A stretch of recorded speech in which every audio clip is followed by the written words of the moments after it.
5 minutes avec la Rhapsodie de réalité, une émission pour vous, une émission conçue pour vous, une émission taillée sur mesure, une émission qui vous ressemble, une émission qui vous permet de connaître votre destinée avec le Christ. Bonjour, bienvenue à tous dans notre émission 5 minutes d'édification avec la Rhapsodie des réalités.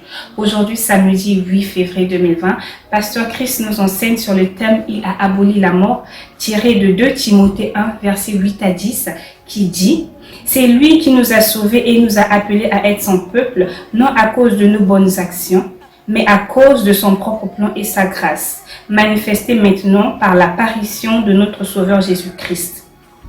C'est lui qui a mis fin au pouvoir de la mort et qui, par la bonne nouvelle, a révélé la vie immortelle. » Le commentaire dit, « Béni soit Dieu, ou dans le monde liras-tu quelque chose comme ce que nous venons de faire dans la dernière partie de notre écriture thème. Qui penserait qu'une telle déclaration serait jamais faite sur cette terre? Je veux que tu remarques les tons. Ça ne dit pas « qui mettra la mort ». Ça dit plutôt « qui a mis fin à la mort ».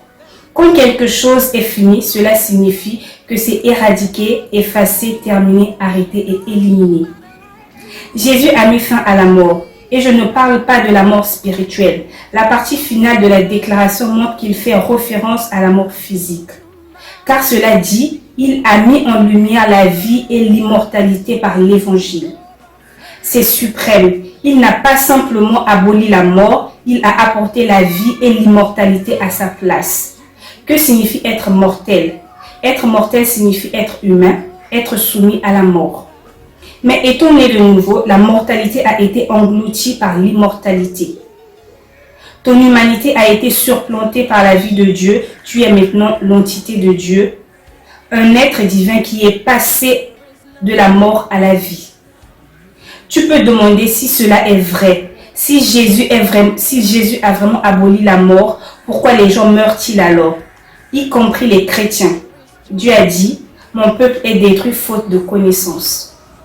Osée 4, 6. Nous pouvons choisir de donner nos vies. Pensez à Paul, celui qui par l'Esprit a écrit ces versets que nous lisons. Il a quitté ce monde en sachant qu'il était prêt à partir. Il a donné sa vie comme Jésus. Paul a dit, « J'ai terminé ma cause, j'ai mené un bon combat, j'ai gardé la foi. » 2 Timothée 4, verset 7. Il a terminé son ministère et a donné sa vie pendant la grande persécution.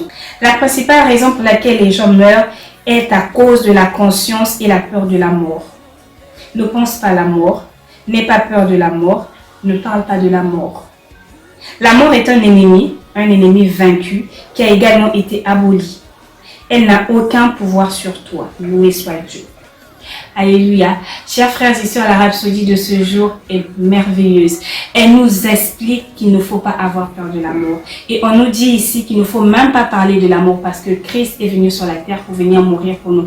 Donc nous avons l'immortalité de Christ en nous. Alléluia. Ayez la conscience que vous êtes immortel et qu'avec Jésus, vous êtes vivant pour l'éternité. Prenons quelques instants pour méditer sur la rhapsodie. Veuillez répéter la prière avec moi. Cher Père, je te remercie pour la vie victorieuse que tu m'as donnée et pour avoir mis en lumière la vie et l'immortalité par l'Évangile. Je participe à ta nature divine, donc la vie éternelle est à l'œuvre en moi. Je suis immunisé contre les systèmes destructeurs de ce monde et je n'ai aucune peur en moi, au nom de Jésus. Amen. Les études approfondies sont tirées de 1 Corinthiens 15, versets 51 à 57, de Jean 11, versets 25 à 26 et de Jean 1, versets 5 à 13. Au revoir et que Dieu vous bénisse. J'ai été béni par ce message. Nous vous invitons à faire de Jésus-Christ le Seigneur de votre vie en disant cette prière. Seigneur Jésus, viens dans mon cœur et deviens le Seigneur de ma vie. Je reçois la vie éternelle dans mon esprit. Et selon Romains 10, 9, si tu confesses de ta bouche le Seigneur Jésus, et si tu crois dans ton cœur que Dieu l'a ressuscité de mort, tu seras sauvé. Je déclare que je suis sauvé, je suis né de nouveau, je suis un enfant de Dieu. Maintenant, j'écris ce qui demeure en moi. Félicitations, vous êtes maintenant un enfant de Dieu.